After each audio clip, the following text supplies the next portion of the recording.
देंगे। बेसिकली वो आपको मजबूर कर रहा है, क्योंकि उसकी तो हर साल में 2 फैक्ट्री और बन जाती हैं, और आपके परिवार में जितने आप पढ़े लिखे हैं उतना भी नहीं हो पा रहा, और आपके परिवार में खाने की भी इतनी कमी है कि आपके बच्चे सब सूखे सूखे और कमजोर ही हैं और पढ़ भी नहीं पा रहे हैं, तो वो पढ़ेंगे कैसे।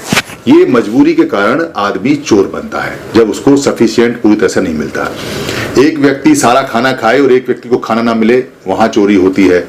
एक व्यक्ति का जबरदस्ती मार पिटाई किया जाए और दूसरा व्यक्ति उसे मार पीटे, तो वो वहां उसकी चोरी करता है ताकि उसको नुकसान हो जाए और वो मार पिटाई का बदला ले सके। ये चोरी के इनडायरेक्ट तरीके के बहुत सारे कारण होते हैं।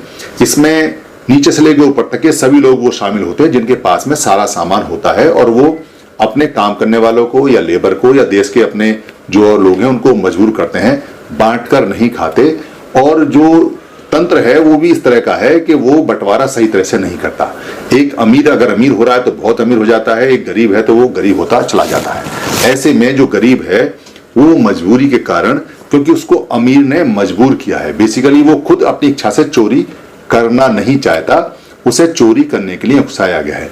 कई मामलों में खुद जो एम्प्लॉयर है, जो रोजगार देने वाला है, वो खुद चाहता है कि ये छोटी मोटी चोरी करता रहे, जिससे कि उसकी बड़ी चोरी छिप जाए। यानी कि एक जो बड़ा चोर है, जो अरबों करोड़ खरबों रुपए की चोरी कर रहा है, वो चाहता है कि नीचे वाले जो उसके लोग हैं वो भी थोड़ी थोड़ी चोरी करते रहें, ताकि उसकी चोरी का ढोल ना फोड़ें, ना उसकी चोरी के बारे में किसी को बताएं और ना ही उसकी चोरी का जिक्र किसी से करें।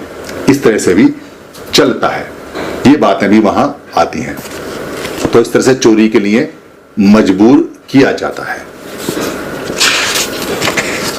व्यभिचार, शोषण और अत्याचार ये चोरी के प्रमुख कारण रहे हैं। इसके अलावा जो पेट की भूख है और जो बच्चों की भूख है वो चोरी का मेन कारण रहा है। जो एक बड़ा चोर या एक बड़ा व्यक्ति या एक धनवान व्यक्ति या एक बलवान उसके लिए रास्ते बनाता है, जैसे उसकी शिक्षा को रोक देते हैं, उसे पढ़ने नहीं देते, वो पढ़ेगा नहीं तो आगे अच्छा रोजगार नहीं कर पाएगा, समझदार नहीं हो पाएगा। फिर उसको कहते हैं कि देखो ये तो चोरी ही करेगा, क्योंकि उसको बनाया ही चोर गया है तो वो चोरी ही करेगा। कोई बीमार है, उसको दवाई चाहिए, आपके पास हॉस्पिटल है, आपके पास डॉक्टर है, मगर आप वो सुविधा उसको नहीं दे रहे हैं, तो वो चोरी करेगा। उस सुविधा के लिए, जान बचाने के लिए वो करेगा। आपने उसको चोर बनने के लिए मजबूर किया है। आप उसके पेट में अगर खाना नहीं पहुंचा है और आप बढ़िया बढ़िया खाना खाएंगे तो वो चोरी करेगा ही करेगा। चोरी का एक राइट, एक परंपरा भी बनी हुई है। चोरी की महिमा मंडित पुराने समय में की जाती है।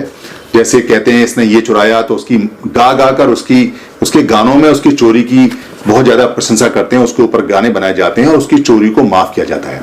चोरी चोरी होती है, चाहे छोटी हो या बड़ी हो, खाने के सामान की हो, कैसी भी हो, मगर अगर चोर का दंड ना दें और चोरी की आप महिमा मंडित करें और चोर को आप बहुत बड़ा एक उपास्य बना दें, तो फिर चोरी रुकेगी नहीं, क्योंकि चोरी फिर ऑथेंटिक हो गई है, चोरी फिर लीगलाइज हो गई है, चोरी फिर एक तरह से बहुत सम्मान की बात हो गई है।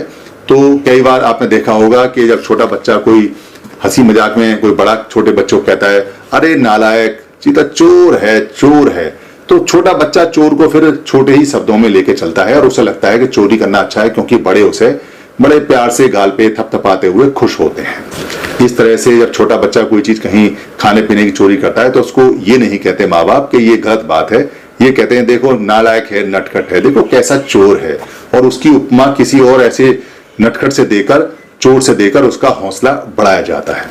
इस तरह से चोरी को महिमा मंडित किया जाता है, जो कि जो सम्मा कम्मन तो है या सम्मा कम्मंत है या सम्मा कम्मो है या सम्यक काम है या जो राइट वर्क है, उसके हिसाब से ये बैन है, वर्जित है, इसको नहीं करना चाहिए।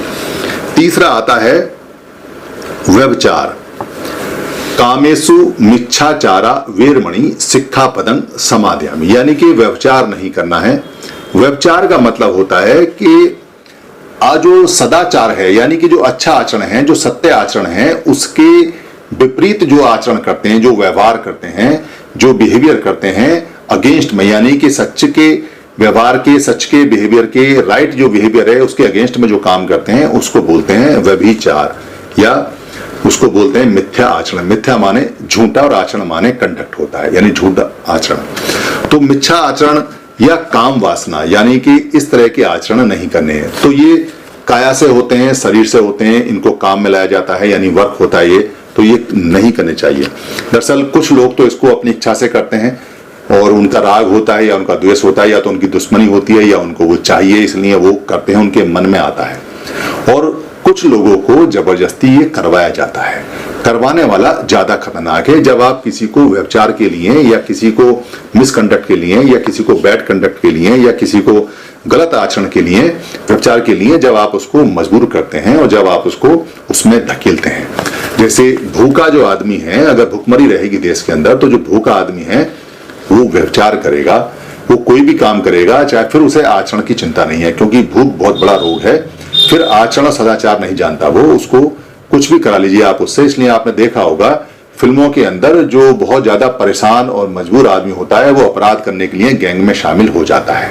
यही पिक्चरों में अक्सर दिखाया जाता है।